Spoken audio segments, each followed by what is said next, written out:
सहनाववतु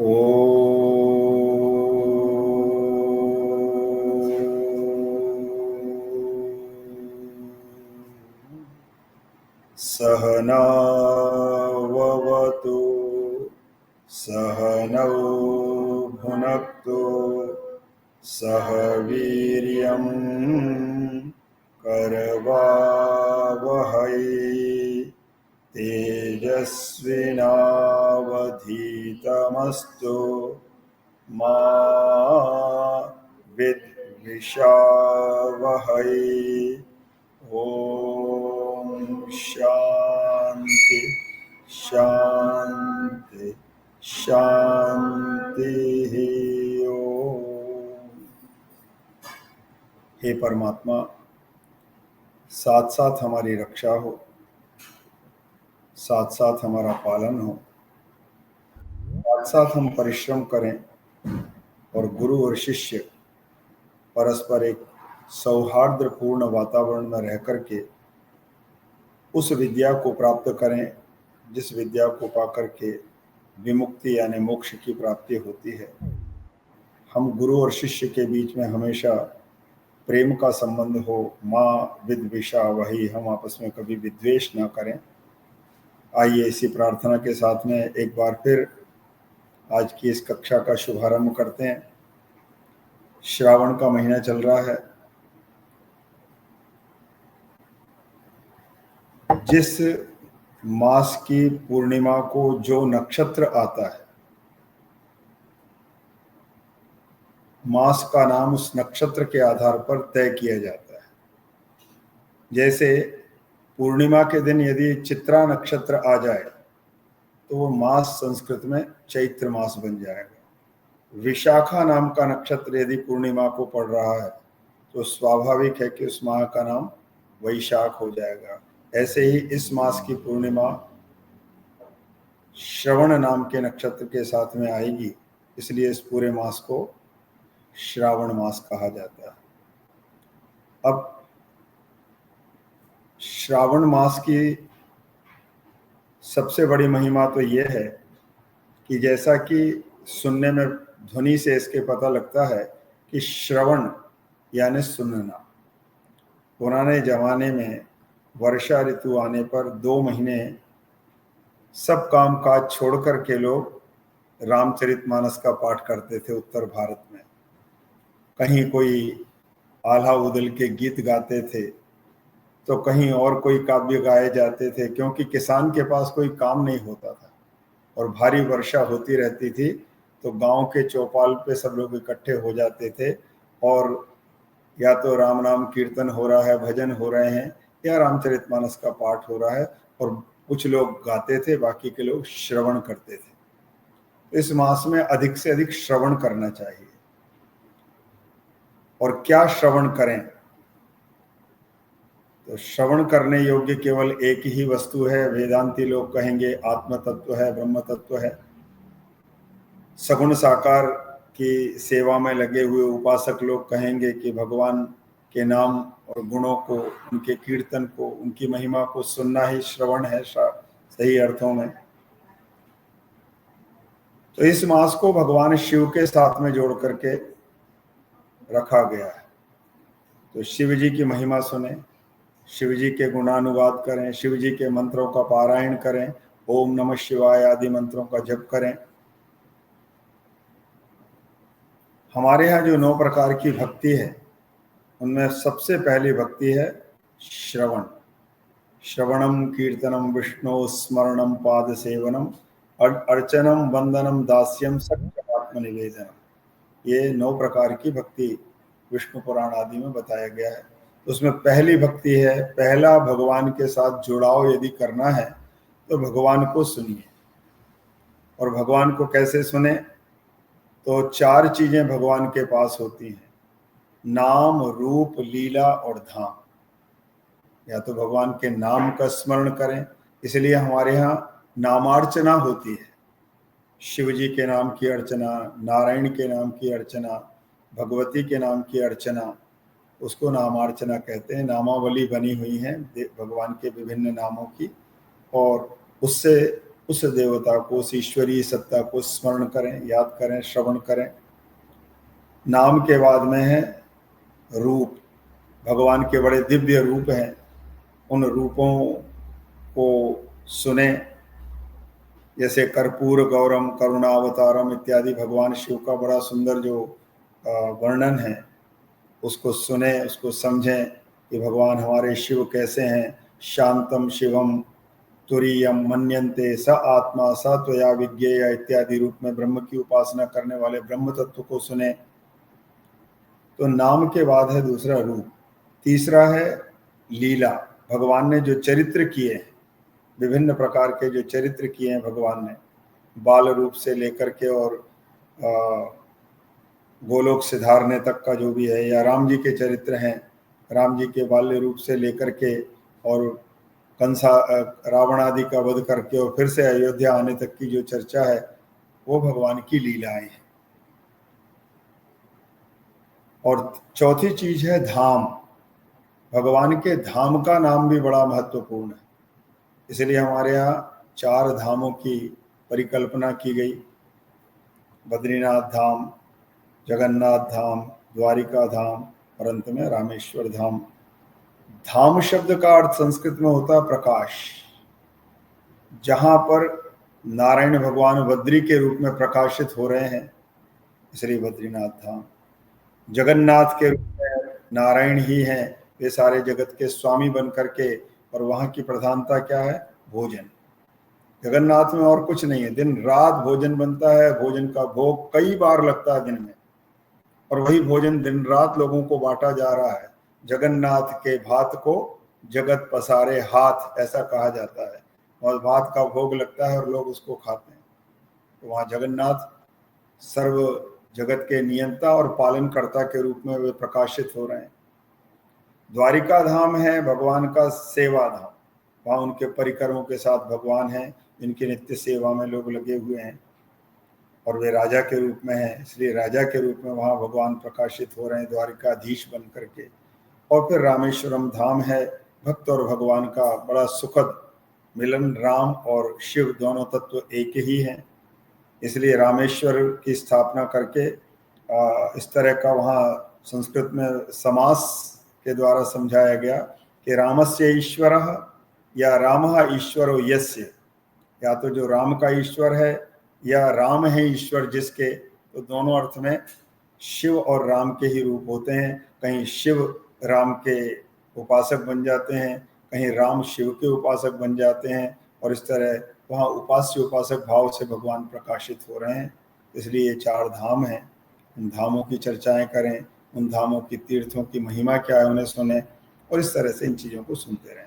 अब ये प्रश्न उठता है कि हम तो संसारी लोग हैं, सवेरे से लेकर के शाम तक संसार की बातें सुनते हैं, फिर इसे क्यों सुने? भगवान के नाम रूप लीला धाम को सुन के होगा क्या? क्यों सुने जी?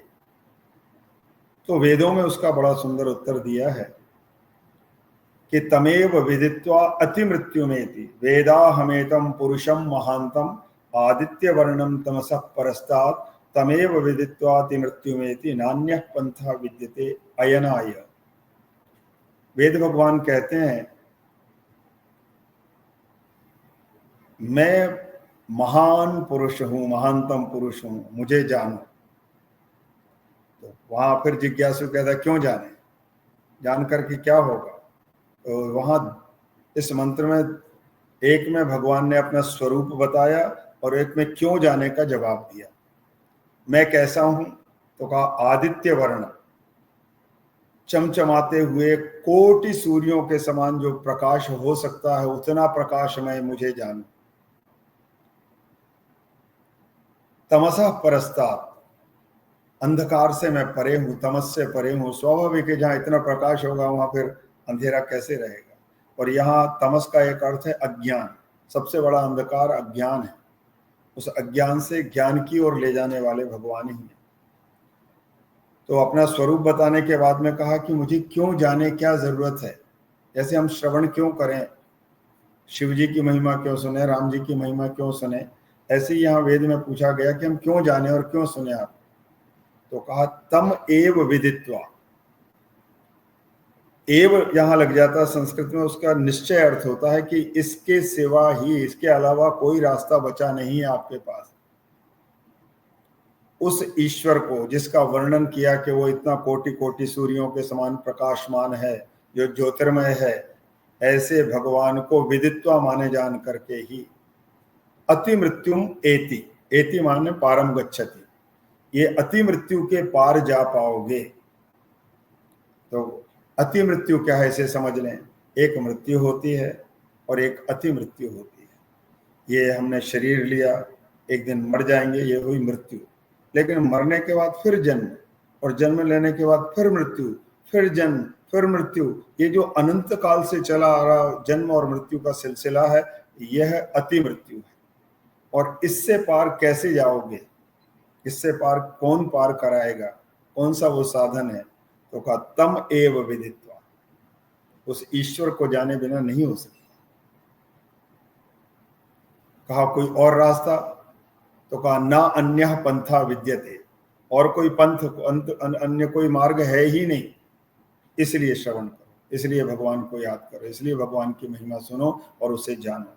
उसको जान करके ही एक दिन मृत्यु से अमृतत्व की ओर हम बढ़ सकेंगे। तो श्रावण मास है, श्रवण करना चाहिए। दूसरी बात यह है कि श्रावण मास में लगातार वर्षा होती, खास करके भारत में ये ग्रंथ लिखे गए, भारतवर्ष में ये वर्षा का काल है, लगातार वर्षा होती है, वृष्टि होती है। और शास्त्रों में लिखा गया 4 देवताओं के प्रति कौन देवता कैसे किससे प्रसन्न होते हैं। तो कहा नमस्कार प्रियो भानु, या नमस्कार प्रिय सूर्य।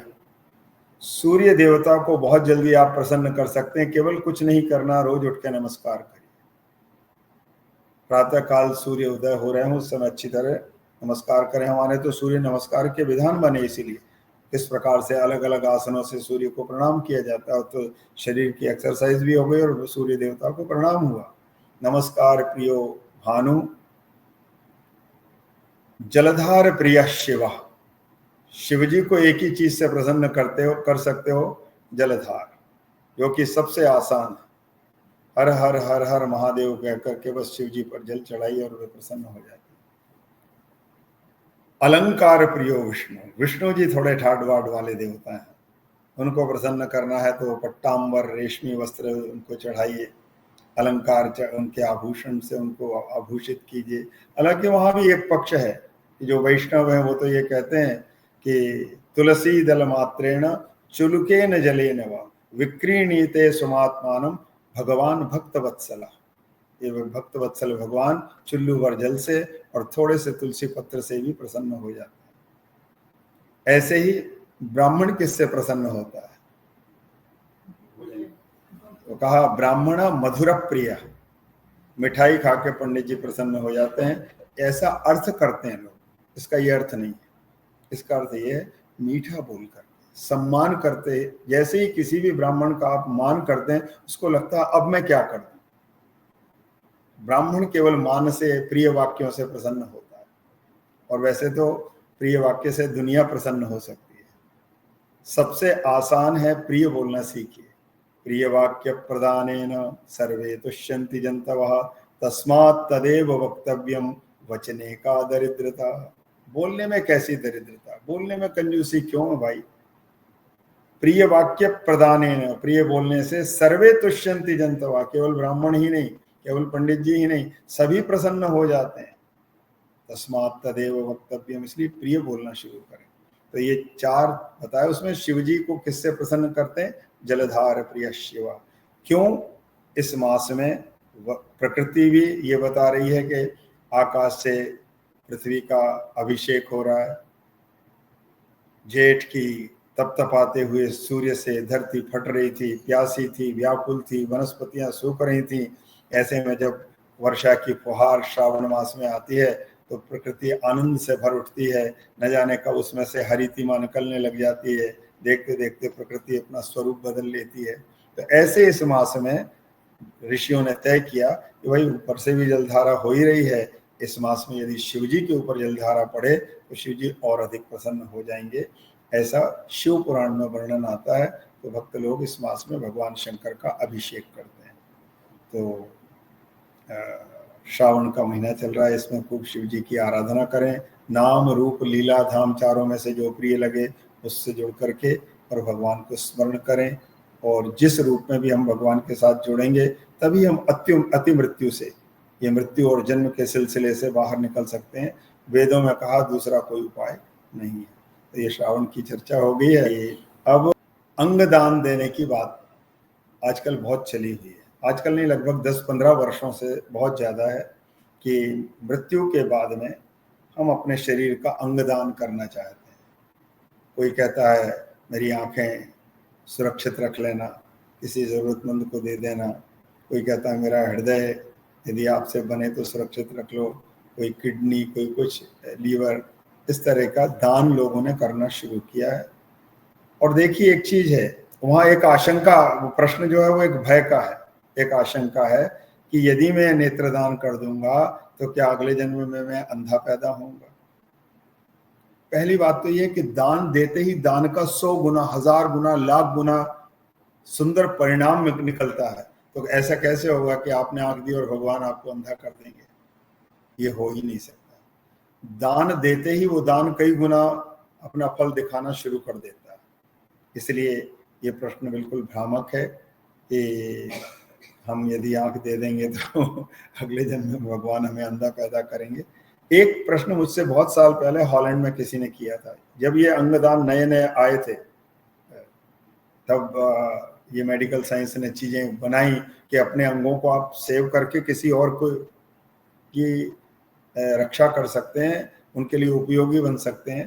तब मुझसे किसी ने कहा था कि भगवान ने हमें जैसा भेजा हम वैसे ही जाना चाहते हैं, क्यों हम कटपिट करके जाएं। तो भगवान ने तो श्वास ले लिया। आपने एक बहुत नेक काम ये किया कि अपनी मृत्यु के पहले आप अपने शरीर के अमुक अंग को देने का लिख करके चले गए हैं। समय से मृत्यु आएगी, समय से ही आपको जाना है। और जब आप इस शरीर का परित्याग करके चले गए, अब इसका क्या होना, इससे अब आपका कोई सरोकार बचा नहीं। इसलिए यदि आप ऐसा करके जा रहे हैं तो वहाँ अंग भंग वाली बात बिल्कुल भी नहीं। इसलिए एक उदाहरण मिलता है हमारे यहाँ, हालांकि ये बड़े ऊंचे दर्जे का उदाहरण है दधीची का, महर्षि दधीची। जिस समय वृत्रासुर के भय से देवता बड़े परेशान थे, वृत्रासुर किसी से मरता ही नहीं था, तब इंद्रादि देवता गए दधीची के पास, महर्षि दधीची। कहा कि एक ही उपाय हमें गुरु बृहस्पति जी ने बताया कि तुम्हारी अस्थियां हमें मिल जाती, उससे हम एक दिव्य अस्त्र बनाते, उससे ही वो मरेगा। इसके सबके ये केवल कथाएं नहीं है, ये सिंबॉलिक इनके भाव हैं कि ब्राह्मण की तपस्या का जो तेज है उसी से वो वृत्रासुर मारा जा सकता है। तो जीवित अभी दधीची हैं, देवता हाथ जोड़े खड़े हैं। सबसे बढ़िया बात तो यह है कि जो देवता देने वाले हैं आज भिक्षुक बन के सामने खड़े हुए हैं, ये हमें दे दीजिए। मानव के सामने देवता खड़े हुए। उस महामानव ने सोचा इससे बढ़िया क्या अवसर आएगा कि ये आए मांगने और फिर भी मैं ना दूं। उनका बिल्कुल ले लीजिए। तो कहा कि बड़ी कठिन शर्त है, ऐसे ही नहीं हम हड्डियां लेंगे। एक गाय आएगी जो आपको जीवित चाट चाट करके आपका पूरा चमड़ा निकाल देगी, आपका मांस निकाल देगी, केवल हड्डियां रह जाएंगी, वो हमें चाहिए। तो ठीक, मैं तो तपस्वी हूँ। जब हम साधना करते हैं, प्राणायाम करते हैं, प्राणों को जब अपने मस्तिष्क के अमुक भाग तक ले जाने की प्रक्रिया हमें आ जाती है तो बाहर के कष्ट फिर कष्ट लगते ही नहीं। जैसे डॉक्टर कुछ करता है तो उससे पहले उतनी जगह को शून्य कर देता, आजकल तो सारे शरीर को शून्य कर देते हैं। ऐसे ही वो जिस मन को, जिस चित्त को, जिस के कारण, जिस चेतना के कारण शरीर को दर्द हो रहा था, उससे तो ऊपर वो वैसे ही है, तो ऐसा कर लो। तो वहां से ये चीज मिली है कि यदि सबकी रक्षा के लिए मेरे प्राण भी चले जाएं तो मैं प्राण दे करके भी मानव समाज की रक्षा करना चाहता हूँ। ऐसे दधीची ने अपना सर्वस्व, पूरा शरीर ही दे दिया था। तो अंगदान का यदि अवसर आता है और आपके अंदर दृढ़ इच्छा शक्ति है तो बिल्कुल दे सकते हैं। उसमें ना भय करना चाहिए और ना ये सोचना चाहिए कि इसमें शास्त्र में कहीं कोई इसके विरुद्ध कोई चीज गई है। यदि शास्त्र विरुद्ध होता तो दधीची को भी लोग रोकने के लिए आ गए होते। इसका मतलब है कि आप कर सकते हैं। इसके बाद में एक प्रश्न फिर, वो भी थोड़ा अलग टाइप का ही है, पर उस पर थोड़ी चर्चा कर लें। उस पर आप ज़्यादा अच्छी तरह जान सकते होंगे कि जब मृत्यु के बाद मन बुद्धि चित्त अहंकार, ये चार चीजों को कहते हैं अंतःकरण चतुष्टय। अंतःकरण क्या है और बाह्य करण क्या है? जो बाहर के काम करते हैं उन्हें बाह्य करण कहा। करण माने करने वाले, और जो अंदर काम कर रहे हैं बैठे बैठे उनको अंतःकरण कहा। बाहर के लिए हाथ चाहिए, पांव चाहिए, आंखें चाहिए, कान चाहिए, ये हमारे बहिकरण है। लेकिन इन बहिकरणों को, बाहर वाले करणों को ऑर्डर देने वाले अंदर बैठे हुए हैं। वो अंदर से बैठ करके आदेश करते हैं, आंख तुम इस तरफ देखो, इधर मत देखो, तुम इतनी दूर चलो, मत चलो। वो है अंतःकरण। वो चार हैं, उनके चार भाग किए गए, इसलिए उनको कहा अंतःकरण चतुष्टय। चतुष्टय माने चार चीजों का एक संघ, एक समूह। तो अब उसकी व्याख्या करेंगे तो वो अलग दिशा में हमारा चला जाएगा। मन बुद्धि चित्त अहंकार, उसमें से मन को समझें कि मन क्या है। ये जब हम मृत्यु को प्राप्त होते हैं उस समय मन ने जितना भी मनन किया, चिंतन किया, आंखों से देखा, आसपास का देखा, क्योंकि ऐसा कहते हैं अंत काले च मामेव स्मरण मुक्त्वा कलेवरम यः प्रयाति त्यजन देहम सयाति परमाम गतिम। भगवत गीता के 8वें अध्याय में भगवान कह रहे हैं कि अंत काल में यदि मेरा स्मरण करते हुए देह त्याग होता है वह परम पद को प्राप्त होता है। यानी जहां हमारा मन लग गया, हम उससे मरते समय जुड़े, उसका असर हमारे ऊपर आएगा। इसलिए मृत्यु की भी तैयारी करने का यदि कहीं कोई निर्देश है तो वो केवल सनातन धर्म है कि मरने का समय आ गया है। अब डॉक्टर ने भी जवाब दे दिया है। ऐसे में उस व्यक्ति के आसपास कैसी तैयारी कराई जाए? सुंदर वातावरण हो, वहां भगवान के चित्र हों, वहाँ गीता के श्लोक गाए जा रहे हो, विष्णु सहस्त्रनाम का पारायण हो रहा हो, तुलसी का वृक्ष रखा हुआ हो, गंगा जल पास में हो। ये सारी चीजें जब वो बार बार देखता है मरने वाला, उसके ऊपर यही चीजें छप जाती हैं। और जब वो इनको चिंतन करता, सोचता हुआ प्राण त्याग करता है तो निश्चय ही वो फिर नारकीय योनियों में जाने से बच जाता है। ऐसी हमारी मान्यता है। तो मन हमारा जो है वो एक तरह की सिम है। मैंने पहले भी कहा था, जैसे आपका फोन खराब हो गया तो उसको फेंक देते हैं, नया फोन होता तो उसमें वही सिम लगेगी, तो वहीं से वो एक्टिव होगा। उसी में आपके सारे कॉन्टैक्ट नंबर निकल आएंगे, जो आपने वीडियो डाले थे सब निकल आएंगे। ऐसे ही ये हमारा एक खोल है, एक उसमें मन नाम की सिम है, उसमें ही सब चीजें भरी पड़ी हुई। और जब मृत्यु के बाद वो निकलता है तो वो अत्यंत सूक्ष्म होकर, उसकी पूरी व्यवस्था छांदोग्य उपनिषद में बताई गई है। बड़ा सुंदर वर्णन है। अस्य सौम्य पुरुषस्य प्रयतः वांग मनसी मन प्राणे प्राण तेजसी तेज परस्याम देवतायाम। ये क्रम बताया गया है मृत्यु के समय कि कैसे कैसे कैसे मृत्यु के समय क्या होता है। कभी इसकी चर्चा हम व्यापक रूप में करेंगे। तो सुंदर व्यवस्था उपनिषद में बताई गई है। तो ये जो हमारा प्राण है वो मन में लीन होता है, मन बुद्धि में लीन होती है, बुद्धि परम तत्व में जाकर के समा जाती है। ऐसी व्यवस्था शास्त्रों की है। तो ये मन जब निकल के गया तो वो फिर इतना सूक्ष्म होता है कि फिर वो क्या, इस बीच में कहाँ कहाँ जाता है, उसका क्या निर्णय होता है, वो कौन सी योनि प्राप्त करेगा, फिर वो कैसे वापस यदि मान लो इसी धरती पर आना है तो वो कैसे आएगा, उसकी भी उस चर्चा छांदोग्य उपनिषद में बहुत ही सुंदर रूप में, इतनी वैज्ञानिक रूप में कही गई है। उन्हें पढ़ना चाहिए, समझना चाहिए। ये च रमणीयाः चरणाः ते रमणीयां योनिम आपद्येरन, ये च कपूयाः चरणाः ते कपूयां योनिम आपद्येरन। यानी जो जिन्होंने उत्तम चरित्र, अच्छे शुभ कर्म करके गए हैं, वे सब प्रकार के अपने वो जो शुभाशुभ फलों का भोग करके और उत्तम परिवारों में जन्म लेगा, संस्कारवान परिवारों में आएगा। ये जो कपूयाः चरणाः, जिनके अपवित्र आचरण थे, पापी थे, दुष्ट थे,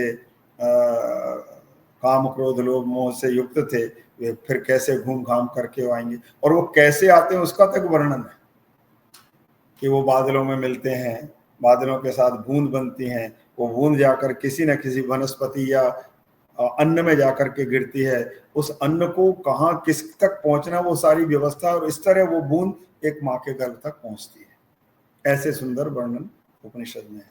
तो अब वो जो जीव गया माँ के गर्भ में, प्रश्न यहाँ से इनका शुरू होता है, जिन्होंने ये प्रश्न भेजा कि मन संस्कार लेकर के चला गया, तो मन के पास जो था वो सिम जो थी वो अब दूसरे शरीर में आ गई है, तो अब वो सब होना चाहिए जो जब जैसे बड़ा होगा तो जैसा था उस संस्कार लेके वैसा उसको होना चाहिए, और ऐसा ही होता भी है।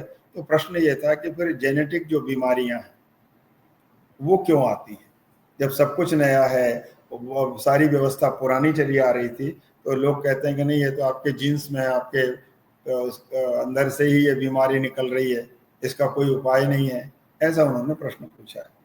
तो उसका जहाँ तक मैं सोच पाया हूँ कि ठीक है, हम एक छोटे से स्वरूप में आकर के मातृगर्भ तक चले गए, लेकिन अब जहाँ हम गए हैं उस माता का असर, उस पिता का असर, उस परिवेश का असर स्वाभाविक रूप से पड़ता है। इसलिए इन बीमारियों को कहा जाता है, एक शब्द कहा जाता है आनुवांशिक। ये हमारे वंश की बीमारी, जिस वंश में आप आ गए, आप संस्कार से बीमारी लेके नहीं आए थे, संस्कार आपके अलग हैं, वो अलग रंग दिखाएंगे, आप भक्त बनेंगे, आप विद्वान बनेंगे, आप योगी बनेंगे, आप धनी बनेंगे, वो एक अलग व्यवस्था है। लेकिन चूंकि ये जो पिता के द्वारा मातृगर्भ तक पहुंचने की यात्रा, और उसके माध्यम से फिर आपका जो जन्म हो रहा है उसको कहेंगे वंश परंपरा। इसलिए बड़ी व्यवस्थाएं बनाई गई थी कि एक गोत्र में विवाह नहीं होते थे वगैरह वगैरह, सब वो उसको समझाया नहीं गया हमें, उसका महत्व भूल जाने से अब वो उस दिशा में विचार ही नहीं करते हैं।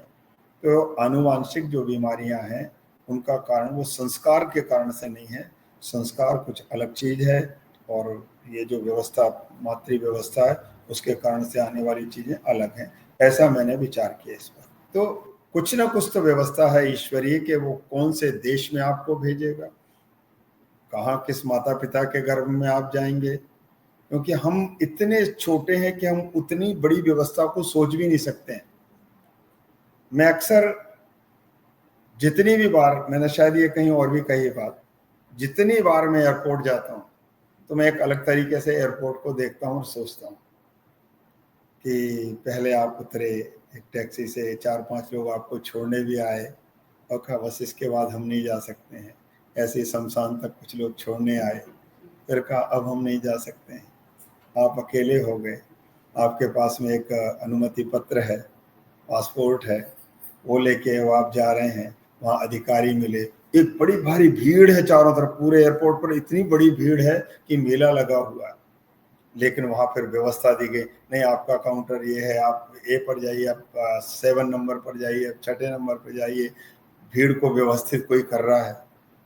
फिर उसके बाद में कहा कि हाँ जी आपकी फ़्लाइट तैयार हो गई है और आप बिजनेस क्लास में जाएंगे, आप फर्स्ट क्लास में जाएंगे, आपको लेकिन जो है वो तो आपकी टिकट जो है वो इकोनॉमी क्लास की है, आपको वहीं बैठना पड़ेगा, आपको विंडो साइड मिल सकती है। ठीक ऐसी कोई बहुत बड़ी व्यवस्था के बारे में मैं हर बार सोचता हूँ कि एक दिन हमें सब छोड़ के चले जाएंगे, वहाँ भी कोई ऐसी व्यवस्था होगी जहाँ सब लोग खड़े होंगे, किसको स्वर्ग में जाना है, कौन अमेरिका वाला है, कौन यूरोप वाला है, कौन ऑस्ट्रेलिया वाला है, वहाँ कोई ऐसी व्यवस्था होगी, और वहाँ फिर उनके पुण्यों के आधार पर उन्हें बिजनेस क्लास से विमानों में ले जा रहे होंगे, या फिर ऐसे ही पटक दिए जाते होंगे, चलो तुम लोग कुछ नहीं, तुम्हें खाना भी नहीं मिलने वाला, ऐसी वाली फ्लाइट तुम्हें मिली है।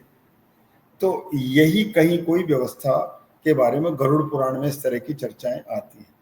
तो ये एक ऐसा प्रश्न है कि ये सब ईश्वरीय व्यवस्थाएं हैं, और जीव के कर्मानुसार उसको सुंदर स्वरूप मिलना भी, ये भगवान ने अपनी विभूति बताई है, अत्यंत सुंदर होना भगवान का स्वरूप, अत्यंत धनवान होना भगवान का स्वरूप, अत्यंत विद्वान होना भगवान की भगवत्ता।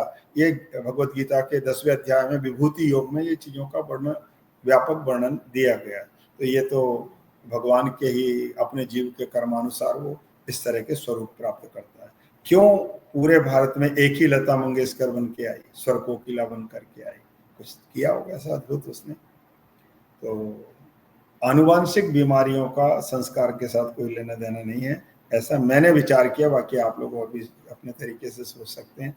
अब अगला प्रश्न है, बहुत अच्छा प्रश्न है, इसलिए अच्छा है कि इस पाठशाला के अनुरूप वो प्रश्न है कि किसी ने पूछा चातुर्मास्य क्या होता है।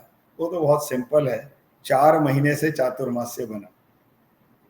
और ये चातुर्मास्य भारत की व्यवस्था में क्यों आया कि ये शब्द ज्यादातर प्रयोग होता है सन्यासियों के लिए, साधकों के लिए, कि जब 4 महीने वर्षा के आते थे तो ये लोग अपने अपने स्थानों पर ठहर जाते थे, यात्राएं बंद हो जाती थी। अब उसको पुराणों में तो इसलिए कहा कि नदियों में बाढ़ आ रही है तो उसको पार करना बड़ा मुश्किल है, इसलिए कहीं इधर उधर यात्रा ना करके एक जगह रुक जाओ। तो महात्मा लोग जो थे वो कोई ना कोई गांव में रुक जाते थे और 4 महीने वहीं रह जाते थे फिर, और गांव वाले उनकी सेवा करते थे और महात्मा 4 महीने उनको सत्संग सुनाया करते थे। उसको चातुर्मास्य व्रत कहते हैं। भारत के साधु सन्यासी तो भूल गए, वो नहीं रुकते हैं, वो तो आज भी, तब भी अमेरिका चले जाते हैं, कहाँ कहाँ चले जाते हैं। लेकिन इस देश में आज भी चातुर्मास्य व्रत का पालन यहाँ के बौद्ध भिक्षु पूरी व्यवस्था के साथ, दिन तय है इनका कि आज से अब यहाँ का साधु चंगवाट भी इधर का उधर नहीं जाएगा, जिस वाट में ठहर गए वो वहां रुक जाते हैं। उसको ये लोग कहते हैं खाओ फंसा। और जब 4 महीने पूरे होंगे तो उसको कहते हैं औक फंसा, अब बाहर निकलने का समय आ गया। तो ये चातुर्मासी यहाँ पर भी है, जो भारत से आया होगा, लेकिन ये तो बड़े नियम से पालन कर रहे हैं, हम लोगों को उसकी ज्यादा जानकारी नहीं। गृहस्थ भी चातुर्मास्य के व्रत किया करते थे, क्योंकि सबसे ज्यादा व्रत जो है वो इन्हीं महीनों में आते हैं। श्रावण से लेके श्रावण, भादो, आश्विन और कार्तिक में बहुत ज्यादा व्रत है। तो व्रतों के साथ में ये 4 मास व्यतीत करिए। और जब दीपावली के बाद की एकादशी आती थी उसको कहते थे देव उत्थापिनी एकादशी या हरि प्रबोधनी एकादशी। उस दिन उत्सव मनाया जाता था, देव दीपावली उसको कहते थे। और फिर गृहस्थ लोग अपने अपने काम धाम में जुट जाते थे, वो चातुर्मास। और इसी में किसी ने एक और प्रश्न किया है चातुर्मास से संबंधित ही, कि अधिक मास क्या होता है और मल मास क्या होता है। वो तो सिंपल है कि हर तीसरे साल में एक लीप ईयर जैसे आता है अंग्रेजी में, ऐसे ही हमारे यहाँ हिंदू भारतीय वैदिक कैलेंडर को व्यवस्थित करने के लिए कभी महीने को बढ़ाया जाता है तो कभी एक महीना कम किया जाता है। उसको कम वाले को क्षय मास या मलमास कह देते हैं, और जो बढ़ता है उसको अधिक मास या पुरुषोत्तम मास कहते हैं। तो पुरुषोत्तम मास की बड़ी अच्छी कथा है, पूरे 30 दिन की कथाएं हैं 30 अध्यायों में। तो ये चातुर्मास से हो गया। और रही बात कि अधिक मास और पुरुषोत्तम मास और क्षय मास, उनके कारण भी यही है। धर्म क्या है पहले तो ये समझना पड़ेगा। क्या धर्म बदला जा सकता है? धर्म किसको कहते हैं? जिसके बिना जिसकी पहचान ना। अग्नि का धर्म क्या है? जलाना, दाहकता। कोई कहे अग्नि धर्म बदल लो, तुम थोड़ी ठंडी हो जाओ, तो अग्नि कहेगी फिर मैं अग्नि नहीं रहूंगी। मैं तो अग्नि, मेरी पहचान ही इस बात की है कि मेरे अंदर दाहकता है, मेरे अंदर जलाने की शक्ति है। तो अग्नि का धर्म क्या हुआ? दाहकता। जल का धर्म क्या है? शीतलता। पृथ्वी का धर्म क्या है? तत्र गंधवती पृथ्वी। न्याय शास्त्रों में हमने पढ़ा कि पृथ्वी की पहचान किससे होती? गंध से। गंध 2 है, सुगंध या दुर्गंध। जिस भी पदार्थ में से या तो सुगंध आ रही हो या दुर्गंध आ रही हो, 100% वो धरती से ही निकला हुआ, वो पृथ्वी तत्व है उसमें। तो पृथ्वी का धर्म बता दिया गंध, आकाश का धर्म बताया शब्द। ऐसे हमारा भी क्या धर्म है जिसे हम बदल सकते हैं या नहीं? जैसे अग्नि अपने आप को कैसे बदले, ऐसे ही जिन माता पिता के माध्यम से हमारा जन्म हुआ, जिस परिवार में जन्म हुआ और पारिवारिक रूप से हमें कहा गया कि ये व्यवस्था में आपको रहना है, वो हमारा धर्म हुआ। ये तो हुई एक सामाजिक व्यवस्था। लेकिन हम सब मनु की संतान है, इसलिए हमको मनुष्य कहते हैं। तो मनु महाराज से ही लोगों ने पूछा कि मनुष्यों का क्या धर्म होना चाहिए जिसके बिना हमारी पहचान ना हो, ये है तो हम मनुष्य हैं, ऐसा कुछ बताइए हम। तो मनुस्मृति में मनु महाराज ने कहा, धृति क्षमा दमो स्तेयम शौचम इंद्रिय निग्रह धीर विद्या सत्यम अक्रोध दशकम धर्म लक्षणम। धर्म के लक्षण तो ये हैं। कैसा चंदन लगाया है, ऐसा वाला लगाया कि वैष्णव तिलक लगाया है कि लाल तिलक लगाया है कि केसरिया तिलक लगाया है कि शिखा बड़ी रखी है कि छोटी रखी है, लाल कपड़े पहन लिए हैं, ये कुछ भी नहीं। ये केवल बाह्य वेश है, और ये वेश भी जरूरी है। वेश से सबसे बड़ा लाभ ये होता है कि ऐसे कपड़े यदि पहने तो कम से कम ऐसी वैसी जगह जाने की हिम्मत तो मैं नहीं करूंगा कि भाई यार ये मैंने ऐसे पहने हुए हैं। ये हमारे स्वरूप की रक्षा करते हैं, इसलिए वेश भी उतना जरूरी है। सन्यासी को एक विशेष वेश, यहाँ के बौद्ध भिक्षुकों का एक अलग वेश है, तो वो सावधान रहते हैं हमेशा कि भाई इस वेश में मैं क्लब में कैसे चला जाऊं, लोग क्या कहेंगे। तो स्वरूप बचता है, उससे अपनी रक्षा होती है, वो भी जरूरी है।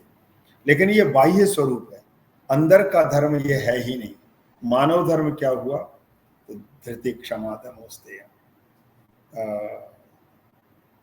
धैर्य हो, क्षमाशीलता हो, क्रोध ना हो, सत्य हो, शुचिता हो, पवित्रता हो, स्नेह हो, सबके प्रति सद्भाव हो। ये यदि हमारे अंदर है, और ये फिर बहुत अच्छी बात यह है कि मनु जी ने जो धर्म बताया वो फिर हिंदू धर्म नहीं हुआ, क्रिश्चियन धर्म नहीं हुआ, इस्लाम नहीं हुआ, ये मानव मात्र का धर्म बन सकता है। यहाँ ना कोई क्रिश्चियनिटी की बात हो रही ना कुछ नहीं। धैर्य तो सबको रखना चाहिए, क्षमा सबके अंदर होनी चाहिए, शुचिता पवित्रता हर एक चाहता है कि वो पवित्र हों, खाने से पहले हाथ धोएं, भोजन से पहले जूता उतार दें। अब जिन देशों में ठंड पड़ती है उनकी बात ना करें। तो धर्म तो यह है कि जिसे धारण किया जाए, धारणा धर्म मित्याहु धृत्या धारयते प्रजा। धर्म के लक्षण फिर बहुत सारे हैं। जेमिनी ने अलग धर्म का लक्षण किया, कणाद ने अलग किया, गौतम ने अलग किया, आपस्तंभ ने अलग किया, मनु ने अलग किया, व्यास जी के धर्म अलग है, महर्षि वेद व्यास जी ने। लेकिन मूलतः अब जैसे एक और धर्म की बड़ी सुंदर व्याख्या है, मैं ये इसलिए कह रहा हूं कि उसको कैसे बदलेंगे फिर आप। कैसे मैं कहूं कि मैं धैर्य छोड़ करके और अब मैं धर्म छोड़ रहा हूं, धैर्य तो साथ रहेगा आपके। दूसरा जो किया है जेमिनी ने वो भी बहुत अच्छा है, ये तो अभ्युदय निश्चय सिद्धि सधर्म। दो चीजें आपकी यदि सिद्ध हो रही जिससे, वही धर्म है। कौन कौन सी दो चीजें, अभ्युदय और निश्रेयस। अभ्युदय माने संसार की उन्नति, निश्रेयस यानी परमार्थ की भी उन्नति, पारलौकिक उन्नति। इस लोक और परलोक दोनों की व्यवस्था को आप संभाल पा रहे हैं तो आप धार्मिक हैं। यानी यहाँ पर भी आपका व्यवहार सबसे बहुत अच्छा हो ताकि लोग आपको हमेशा याद करें, और साथ ही साथ कुछ ऐसा कर सकें कि यहाँ से इस दुनिया को छोड़ के जाएं तो वहाँ पर भी जो जिसके अर्थ में मनुष्य शरीर मिला वो सार्थक करके जाएं, तो हमारा पारलौकिक भी सफलता मिल गई। तो ये धर्म का लक्षण बताया। आपस्तंभ जी ने और उसको आसान किया, यत् कृत्वा आर्य ही प्रशंसन्ते सधर्म यच्च गर्ह्यन्ते स अधर्म। जिसको करके समाज के अच्छे लोग प्रशंसा करें, आपके जिस कर्म की अच्छे लोग सभ्य लोग प्रशंसा करें वही धर्म, और जिसको करने के बाद सब समाज के सभ्य लोग आपके प्रति अच्छी भावना ना रखें बल्कि आपकी निंदा करें वही अधर्म। तो ऐसे धर्मों को कैसे बदलें, कैसे छोड़ें। अब ये जो धर्म है जो जिसको हम कह रहे हैं कि जिसको क्या बदल लेना चाहिए, जैसे हमने कहा मैं हिंदू, क्या मैं इस्लाम में चला जाऊं, ये वाला परिवर्तन की बात लोग करते हैं। तो इसके बारे में भी यही है कि जिस जगह हमने जन्म ले लिया है, जिस माता पिता से हमने सीखा, जैसी पूजन पद्धति, जैसे रीति रिवाज, जैसे तीज त्योहार हम सीख के बड़े हुए, आज अचानक से हम यदि दूसरी जगह जाएंगे तो क्या हम वहाँ फिट हो पाएंगे? वहाँ सब कुछ अलग होगा, और वो लोग हमारे यहाँ आएंगे तो उनको यहाँ सब कुछ अलग लगेगा कि ये क्या हो रहा, हमने तो ऐसा कभी देखा ही नहीं था। इसलिए सनातन धर्म ये कहता है यदि आप हिंदू हैं तो अच्छे हिंदू बने, आप यदि मुस्लिम इस्लाम वाले हैं तो अच्छे इस्लाम को फॉलो करिए, आप अच्छे क्रिश्चियन बनिए, आप अच्छे बौद्ध बनिए। परिवर्तन ठीक है, लेकिन हर एक को हर एक की व्यवस्था, आज आपको किसी दूसरे घर में रहने को कह दिया जाए तो दिन भर में आपको बड़ी बेचैनी होगी कि नहीं, इनके यहाँ ये क्या हो रहा है, मेरे यहाँ तो मैं ऐसा करता था। तो ऐसे ही परिवर्तन, खास करके धर्म का, धार्मिक चीज़ों का, धार्मिक जो विधि विधान है, उनको क्यों छोड़ना चाहते हैं? पहली बात तो अपने आप से प्रश्न करेंगे, हम क्यों छोड़ रहे हैं, क्या वजह है? हमें अपने वंश का, अपने परिवार का, अपने धर्म पर गौरव होना चाहिए।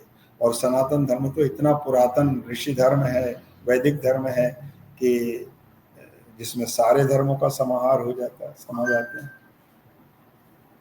धर्म तो बदलने की चीज नहीं, वो तो पालन करने की चीज है। और धर्म क्यों है हमारे जीवन में? धर्म एक व्यवस्था है, और वो व्यवस्था जो आपके जीवन को यहाँ भी साध करके रखे और परलोक के रास्ते में भी आपको सही मार्गदर्शन कराए, उस व्यवस्था का नाम धर्म है।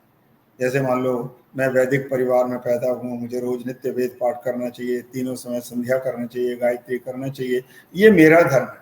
अब मैं कहूँ सब ऐसा करें, ये भी गलत है, मैं किसी को बाध्य नहीं कर सकता हूँ। मेरा धर्म है, ये मेरे परिवार का धर्म है, हमारी परंपराओं का धर्म है, मेरे ब्राह्मण समाज का धर्म है कि ब्राह्मणेन, वेदों में आज्ञा दी हुई है ब्राह्मणों को, ब्राह्मणेन निष्कारणो धर्मो षडंगो वेदो अध्येयो ज्ञेयश्च। इतनी बड़ी आज्ञा है वेद की कि यदि आप ब्राह्मण परिवार में पैदा हो गए तो केवल ब्राह्मण परिवार में पैदा होने से आप ब्राह्मण नहीं कहलाएंगे, आपको षडंग वेद का अध्ययन करना पड़ेगा। वेद माने 4 वेद, पहले तो ऋग्वेद, यजुर्वेद, सामवेद, अथर्ववेद, पिछली बार भी बुलवाए थे आपसे, और उनके 6 अंग, वेदों के 6 अंग, शिक्षा, ज्योतिष, निरुक्त, कल्प, छंद और व्याकरण, इनका भी अध्ययन करें। इन 6 अंगों के साथ में अध्ययन करो। तो कहा इससे होगा क्या? तो कहा कि निष्कारणो धर्म, कोई कारण मत पूछिए, आपको पढ़ना ही चाहिए, तब आप ब्राह्मण कहलाएंगे। तो ये मेरे लिए व्यवस्था हुई, ऐसे क्षत्रिय के लिए व्यवस्था, ऐसे व्यापारी के लिए व्यवस्था है। तो ये एक सुंदर व्यवस्था को बनाने का काम भी धर्म का था। हमारे यहाँ तो प्रातः काल से लेकर शाम तक के धर्म है। सवेरे उठे तो कैसे उठें, कर दर्शन करें, धरती को प्रणाम करें, जब नहाएं तो पवित्र नदियों का स्मरण करें, फिर हमारे घरों में जो मंदिर हैं देव दर्शन करें, दीप जलाएं, शंखनाद करें, घंटा बजाएं, पूजा करें, कुछ पाठ करें। सुबह से जो शुरू होते हैं शयन तक के, सोने की भी व्यवस्था है। मैं सोता हूँ तो रात्रि सूक्त पढ़ करके सोता हूँ। तो जो एक व्यवस्था आपको दे दे वो धर्म। और इससे फायदा क्या होता है कि अब हमारे सामने एक मार्ग बन चुका है। अब मुझे ना दाएं जाना ना बाएं, मैं अपने रास्ते सीधे चला जा रहा हूं, और उसमें जो मुझे प्राप्त होना वो प्राप्त होता चला जाए, मिलता चला जाए। अब हम मुझे भटकाओ नहीं है। ऐसे ही गृहस्थ के धर्म है, ब्रह्मचारी के धर्म है, सन्यासी के धर्म है, सबके अलग अलग धर्म। स्त्री का धर्म है, पुरुष का धर्म है। एक स्थिति ऐसी आती है जब भगवान को ये कहना पड़ता है कि सर्वधर्मान परित्यज्य मामेकम शरणम व्रज, वो तेरी स्थिति आ गई कि सब छोड़ दे, वो ऊंची अवस्थाएं। तो इसलिए धर्म का परिवर्तन बहुत अच्छी बात नहीं है। जहाँ हम हैं उसको आगे बढ़ाएं, इस रूप में भगवान ने हमें भेजा, उस रूप में उसका पालन करें। हाँ जी है, कैसे वो 3 गुणों से परे में जाऊं, अब ये श्लोक याद नहीं आ रहा मुझे। तो भगवान कहते हैं प्रकाशम च प्रवृत्तिम च मोहमेव च पांडव, न द्वेष्टि संप्रवृत्तानि न निवृत्तानि कांक्षति, उदासीन वदासीन गुणैर्यो न विचाल्यते, गुणावर्तन्ते इत्येव यो तिष्ठति नेंगते, सम दुख सुख स्वस्थ। ये सारे तरीके बताएं कि उन गुणों से कैसे छूटें। ये 3 गुणों के चक्कर में भी हमें नहीं रहना है, न सत्व न रज न तम, इनसे परे कैसे जाएं। तो कहा उसका एक ही तरीका है कि इन गुणों को पहले तो पहचान, सत्व की पहचान क्या, रज की पहचान क्या और तम की पहचान क्या, और उनके परिणामों को पहचानिए। सत्व का परिणाम क्या, रजोगुण का परिणाम क्या, तमोगुण का परिणाम क्या, परिणाम यानी रिजल्ट। और उसके बाद में अब जब हम उनके स्वरूप को भी पहचान गए, उनके परिणाम को भी पहचान गए, तो परिणाम क्या मिलने वाला है, बहुत ज्यादा सुखी भी रहे तो भी आदमी बंधेगा। एक बहुत धनी परिवार की महिला मेरे पास में आई, और कहा कि मैं अभी मरना नहीं चाहती। तो मैंने कहा कौन कह रहा है कि मरो? तो कहा मुझे डॉक्टर ने कैंसर बता दिया है, मैं मरना नहीं चाहती, मैं और जीना चाहती। तो यदि ज्यादा सुख, बोले इतना सारा वैभव है चारों तरफ, इतना बड़ा साम्राज्य है, उसको सब छोड़ के जाना पड़ेगा, तो ये भी तो बंधे आप। सुख भी बांधता है, रजोगुण भी बांधता है, और तमोगुण तो कष्ट देता ही है। तो इसलिए उन गुणा उसका उस अवस्था का नाम है गुणातीत। गुणों से अतीत हो जाइए, परे हो जाइए, उसका उपाय चतुर्दश अध्याय में है। और वो धीरे धीरे साधना होगी, वो सारे साधन एक साथ नहीं कर सकते आप। तब आप जा करके उन गुणों से ऊपर उठ जाएंगे। और जब गुणों से ऊपर हो गए, न सत्व का प्रभाव रहेगा, न रज का, न तम का कोई प्रभाव नहीं। अनासक्त कह देते हैं हम लोग बहुत आसानी से, वो इतना कठिन शब्द है। ओहो, हर पल तो आसक्त है।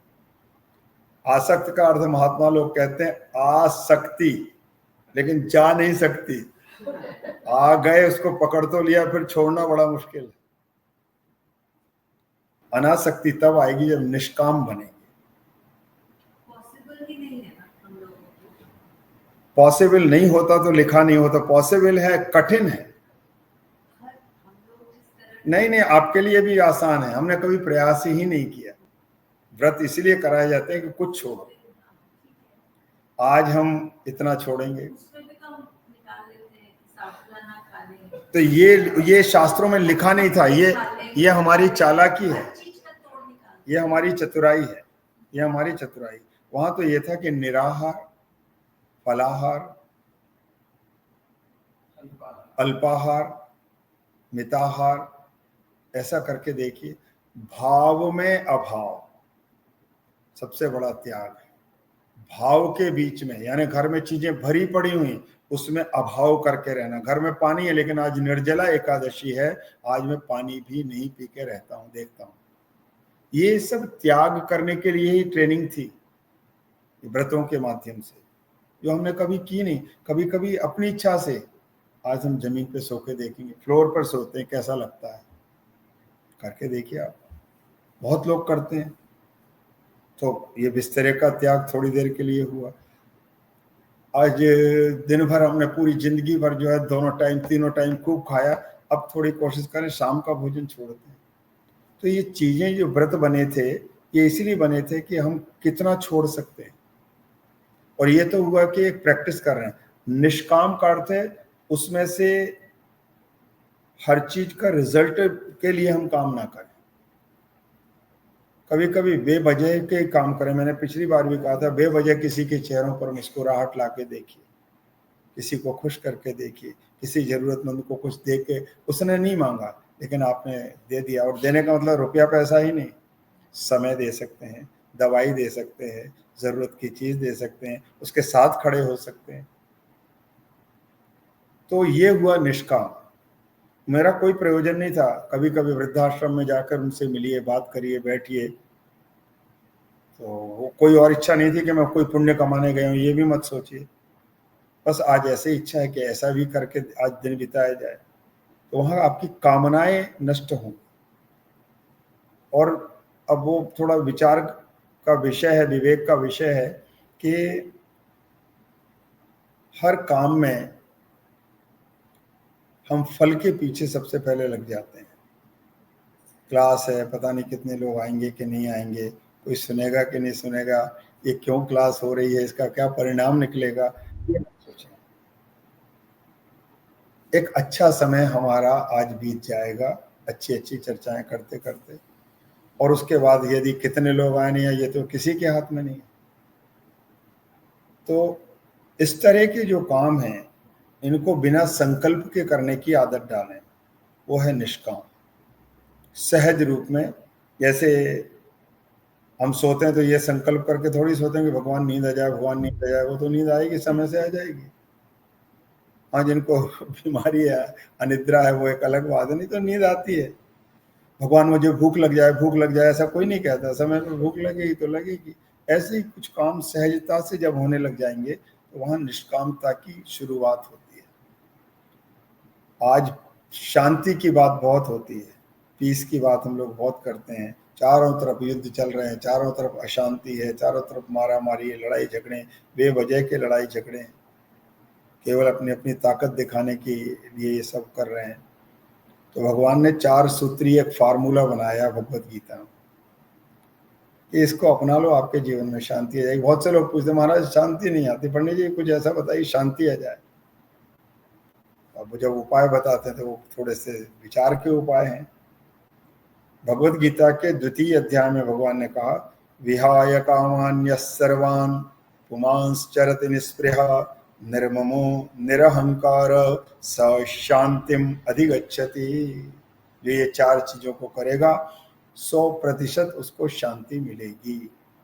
और ये भगवान के वचन है। क्या क्या करना पड़ेगा? विहाय कामान, इच्छाओं को थोड़ी देर के एक तरफ रख दीजिए। हर काम मेरी इच्छा से हो या मेरी इच्छा पूर्ति के लिए हो, बेटे बच्चे पढ़े लिखें ऐसी मेरी इच्छा थी, वे खूब नाम कमाए ये मेरी इच्छा थी, ये क्यों आपने इच्छा पाली? यही दुख का कारण बनती है। मान लो वैसा नहीं हुआ तो विहाय कामान, कामनाओं को थोड़ा थोड़ा सा विहाय माने छोड़िए, बिना कामनाओं के जीवन को चलाइए। किसी से मिलने जा रहे हैं तो कोई कामना लेके क्यों जाएं कि क्या होगा क्या नहीं होगा, जाए आज बहुत दिन हो गए नहीं मिले, मिल लिए। पहला सूत्र, कामनाओं का परित्याग हर चीज में। फिर निस्पृह, इच्छा रहित, ये मिल जाता, ये मिल जाता, ये मिल जाता, ये मिल जाता, इसका फिर कोई अंत नहीं है। जितना मिलता जा रहा है उतनी ही और इच्छा बढ़ती चली जाएगी। तो निस्पृहता आनी चाहिए। दूसरा निर्मम, अब ये और थोड़ी कठिन स्टेज है। मेरा नहीं, मेरा नहीं, मेरा नहीं, मेरा नहीं, मेरा नहीं। हम तो कहते हैं मेरा मेरा मेरा मेरा। गुरु नानक देव जी व्यापारी के लड़के थे, अनाज का व्यापार उनके घर में होता था। पिताजी ने कहा कुछ नहीं करता है, कम से कम जो है अनाज की दुकान पे बैठ जाया कर। तो अनाज की दुकान पे बैठे हुए तौल रहे हैं, तौलते तौलते 1 2 3 से 13 किलो तक पहुंचे। तो 13 13 13 कह के घर छोड़ के ही चले गए। 13, सब तो 13 है, कहाँ का मेरा है? तो जब ये तय हो जाएगा, बुद्धि में ये बात बैठ जाएगी, जो कि है कठिन, बहुत कठिन। आपने कहा असंभव, मैं कहता हूँ कठिन। कि ज्यादातर आप लोग जो बैंकॉक आए, मैं तो अपनी बात करता हूँ कि मैं एक छोटा सा झोला लेके आया था जिसमें 2 जोड़ी कपड़े थे। अब यहाँ कितना बड़ा संसार खड़ा कर लिया जी। तो और फिर कहने लगे मेरा मेरा मेरा। वहां से आए थे तब तो ये वाला मेरा भी नहीं था, ये वाला मेरा भी नहीं था, यही हमने ही सब किया और उस मेरे में फंस रहे हैं।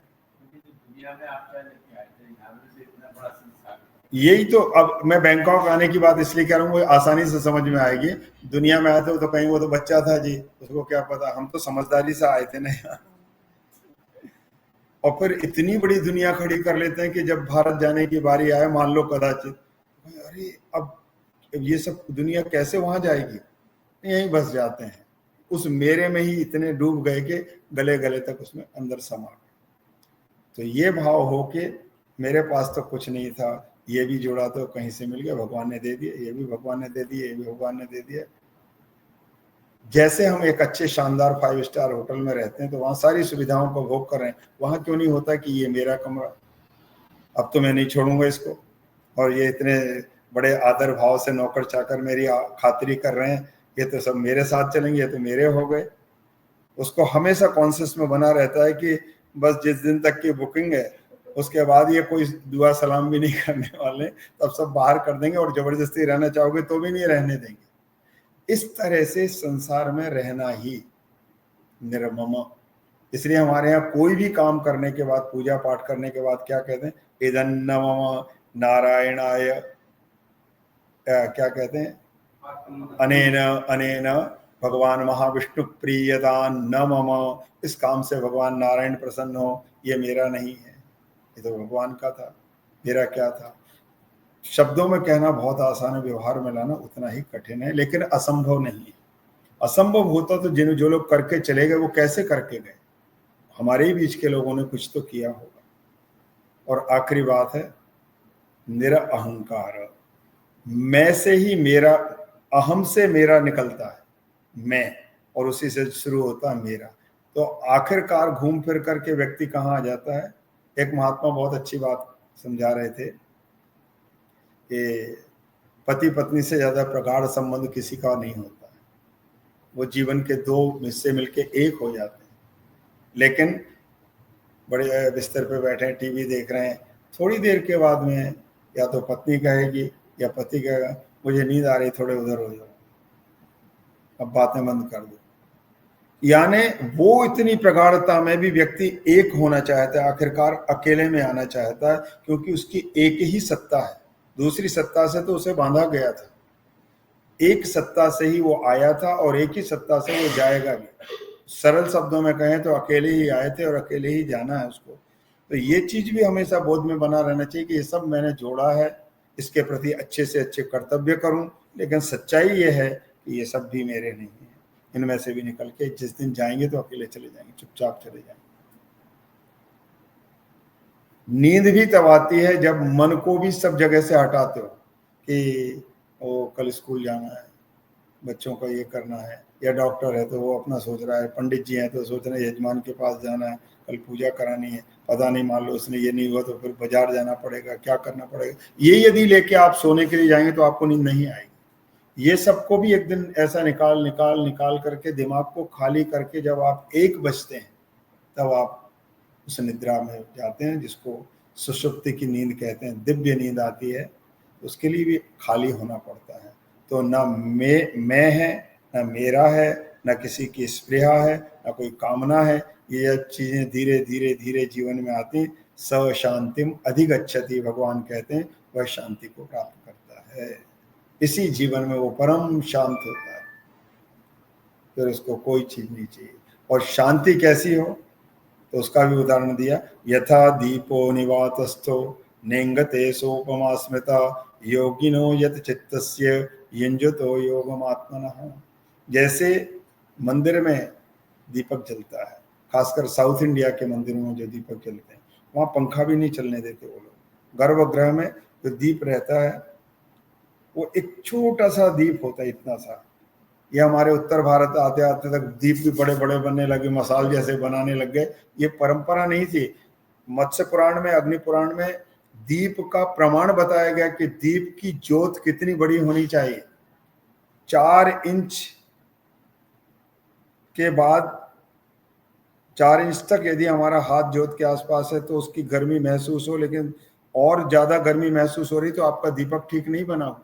बस उतना प्रकाश दीपक का होना चाहिए। इसलिए ये जो दक्षिण भारत में ना इतना सा जो दीपक जलता रहता है। और ये मंदिरों के गर्भगृह में क्यों जलता है दीपक? मत्स्य पुराण में ही लिखा है कि ये जो दीप जो है वो, ये जो मंदिर पुरुष है, मंदिर को केवल एक बिल्डिंग नहीं है, ये उसकी पूरी पुरुष के रूप में प्रतिष्ठा है। उसकी आंखें हैं, उसके नेत्र हैं, उसके कान हैं, उसके फहराता हुआ ध्वजा, उसके केश हैं, उसकी गर्दन है, सब पूरी व्यवस्थाओं के साथ में मंदिर बना करते थे, जो कि अब केवल दक्षिण भारत में बचे हुए हैं।